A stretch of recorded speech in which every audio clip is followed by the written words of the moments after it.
Hi and welcome to this tutorial. My name is Eileen. Machine learning is a key concept in artificial intelligence.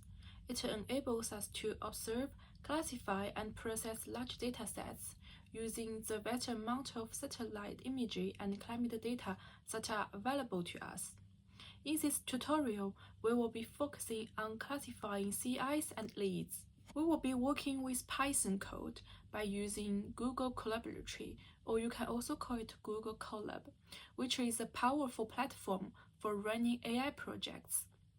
Google Colab is particularly convenient because it provides free access to GPU resources and requires no installation. Everything runs directly in your web browser. You can sign into Google Colab using your Google account, but if you don't have one yet, you can easily create an account by visiting their website. To get started, open the Jupyter Notebook, which is available through a link on Moodle page. Navigate to Introduction to AI and Machine Learning, and click on Google Drive. Here you can download the Week 2 folder. Once downloaded, unzip the folder and upload it to your own Google Drive. Now go to Google Colab and open the first interactive code. Click the Connect button to establish a session. Then mount your Google Drive. We will need to grant permissions, after which we will import the necessary Python packages. Next, make sure to change the file path to the correct one on your Google Drive. You can do this by navigating to the Week 2 folder on the left panel. Locate the CIs and leads classification file, click the three dots next to it, and copy its path. Paste the path to the code, and be sure to adjust the mask area to correspond with your specific mask. Once it's set, make sure the code is running properly, and proceed to run the next section of the code. This will ensure that the correct region of interest is selected, and that images are being plotted correctly. Some of the following cells will help you create 3x3 patches, which assist in training each pixel using its surround pixels. Bear in mind that we have 21 spectral bands to work with, and this process must be repeated across the entire image. At the edge and corners, remember that not all pixels will be fully surrounded by other pixels. The next step will balance the CIs and leads data, and the final step in this section is to save the files as training and testing datasets. Now, open the second Google Colab file. In this section, we will focus on surface discrimination.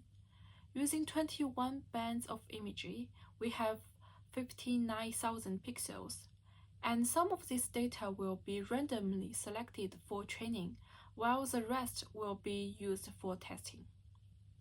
Click the Connect button again, mount your Google Drive, and install the relevant package. Then change the path to point to the location where you saved the X and Y training and tested file in the previous section. You can specify the path to these files by clicking on the three dots next to them. Next, we dive into CNN. CNN work by learning spatial hierarchies using multiple layers. As the first layer, they detect edges, which are then combined to identify shapes. In subsequent layers, CNN detect more complex structures. The model ultimately reverts to a shape that matches the data you are working with. This model can then be deployed for future input features. Random forests are another important AI tool for classification tasks. They used subsets of different areas of the data to make predictions. Below, you will see the code using the COF function, which helps defines the shape of the X training data. Version transformers are more recent AI tools specifically designed for image classification. VIT excel in training tasks and can scale up effectively because they required multiple steps to process. Cross-validation and model selection are essentially for preventing overfitting and underfitting. On the left side of the graph, you will see an underfitted curve, and on the right, an overfitted curve. Ideally, we aim to achieve a model that is represented by the curve in the middle. Overfitting and underfitting can be influenced by how we classify CIs and leads.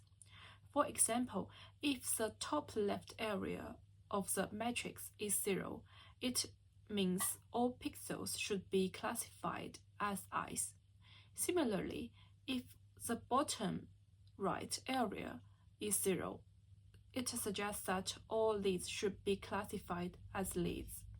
In particular, cross-validation helps evaluate the performance of a model by splitting the datasets into a training set and a validation set multiple times.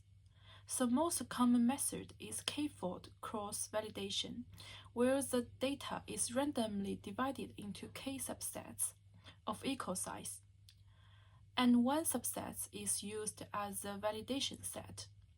Here is the code for this part.